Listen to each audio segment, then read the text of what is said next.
brutality that's more visible, I guess, these days.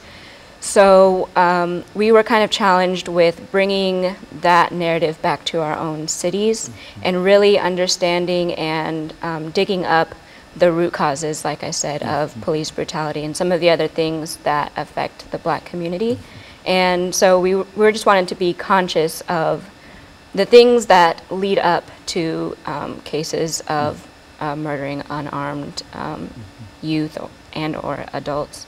And that's not isolated to a single place like Ferguson, that there are things that happen in cities all over the world, really, that can be addressed proactively before things like that happen. And so in a real sense, I think, Pastor Walker, what we've said in reference to this movement is that this movement might have a new name, but this is not a new movement, because there has always been protests against the deprivation and the killing of African Americans and the killing of, and when you look back into the history. But I think that what they've done with this organization is to sort of highlight that, to make people know that this did not just start with the shooting of this person, but this has been going on, even though it might have been under a new name. Ida B. Wells, when she talked about lynching and et cetera, Black Lives Mattered in 1920, or before the end of the Civil War and et cetera. And so I think that that is all part of the African American culture and the response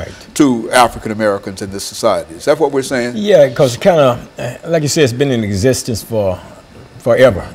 You can say, you know, you can take this thing all the way back to slavery, and proving right there that Black lives really didn't matter in terms of it as being a life. It mattered in terms of being more of a commodity or a means to an end. But you know, when of course when slavery was abolished and everything like that, then there was actually really no further use for the Black man, especially in America, because they were no longer needed to produce the financial resources and the things that were necessary to keep this country flowing in various areas. So the lives didn't really matter. So it's been going on for years, but when you got the advent of social media to begin to, you know, the internet and social media, it makes everything seem to be a little smaller, brings the world closer together, and then you're able to see something in Nashville, Tennessee. You're able to sit in Nashville, Tennessee, and to visualize something that's taking place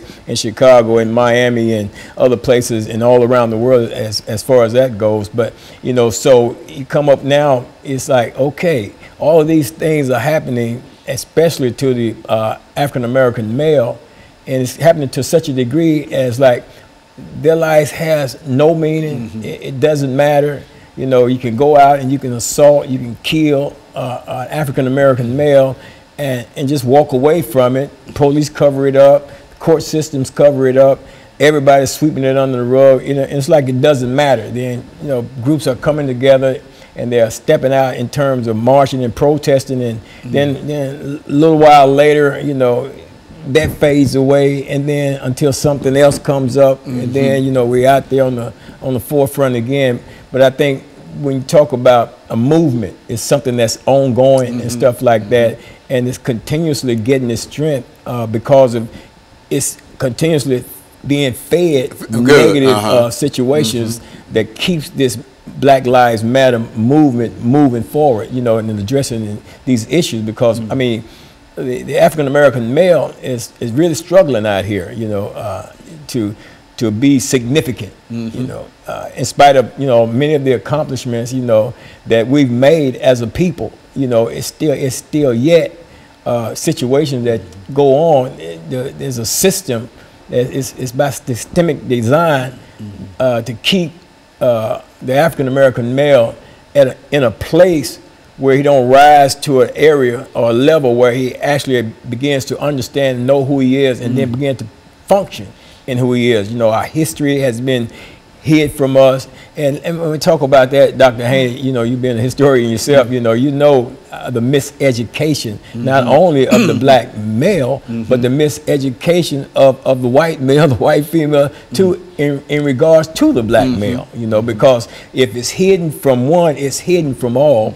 You know, and therefore people are living lives and without a knowledge of self. And then when people don't have a knowledge of self and other people don't have a true knowledge of who we are, then it's easier for our lives not to matter. And so we're talking about how the sanctity of life among African American males in a real sense, because I think when you look back into history, as you've already indicated, you see that the lynchings, the burnings, and all of those things that were happening in reference to it, they might not be as pronounced now, but in a real sense, they still do occur, you see. And I think that Ms. Gilliard and others who are involved in this Black Lives Matter movement are serving a real purpose in terms of keeping many of these things in front of us and making us aware that this didn't start just today, but it started a long time ago, but it's still going on today. Absolutely. And so I think that, and so what we'll do, we'll take this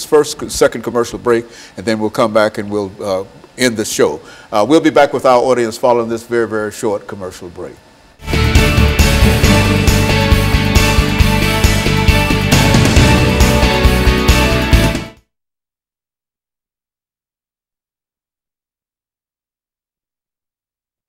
That's what you do. You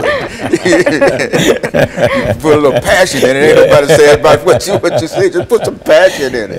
Yes, you fill up the slide, can't you? Yeah, just fill up some time. You know, especially now, you know, in terms of you being an African American female, and your advocacy when it comes to Black Lives Matter is really focused mainly on the male, because that's where the attention has been drawn.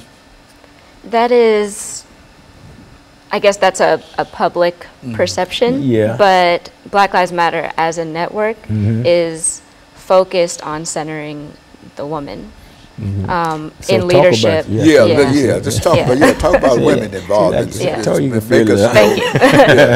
Make us know that, you know, this, and that's what I was thinking about when we thought in terms of bringing a male and female here, that a female would probably have some additional insight into their treatment, for example, by others, you know, and by both blacks and by whites. And so you want to challenge everyone to deal with that? Yes. So we'll start off. So we'll have 10 minutes, and when we come back, we'll throw that idea down to you, and you talk about it as long as you wish, and then when you get through, you'll pick up on what you're doing. Yeah, because that's like you said, that's the misperception. 30 seconds. You think it's all about, you know. So you can really share something here.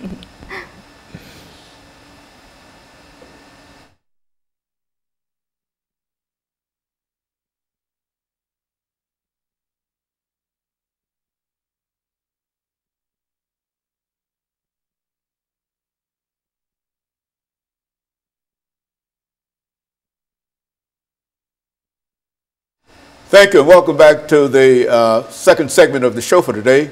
We're talking to Pastor Walker and Ms. Gilliard in reference to some of the challenges faced by African American youth. And Ms. Gilliard, let's look at some of your experiences, and I think that you've already mentioned the fact that you are a well-educated young lady, and you've got a lot of information outside of this idea dealing with Black Lives Matter. Right. But let's carry you back to some of the earlier females, Ida Wells Barnett, perhaps some of the people who played females who played significant roles in American history, to indicate that women have always played a significant role in terms of dealing with these issues, and now you are continuing that. Let's do it from that perspective. Talk about it from that perspective, what women are doing in reference to this movement. Right. So I think that there is a public misconception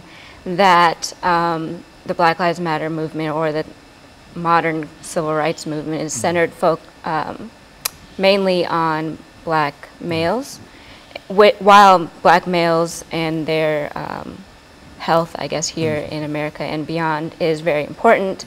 I think it's time that we focus and center the female again. In the past, in civil rights movement and even before that, females have always, or women, I'm going to say women, have always played an important role in movements, in social change, fighting for justice and things like that. But the reason why we want to focus women now is because our voices have always kind of been suppressed at the, or for the cause of uplifting the male voice, or putting it on a higher value than a woman's voice. But recently I actually saw a lecture, or went to hear a lecture by Diane Nash, who played an important role in the civil rights movement here in Nashville. She actually went and graduated from Fisk and played an important role in the lunch counter sit-ins and things. And she was telling us that she walked side by side. She knew MLK, but there were a lot of women and even other black males who played important pivotal roles in the civil rights movement and enacting some of the change, like the voters' rights and things like that. But for the sake of having one voice, one face, I guess, their voices were quieted a little bit.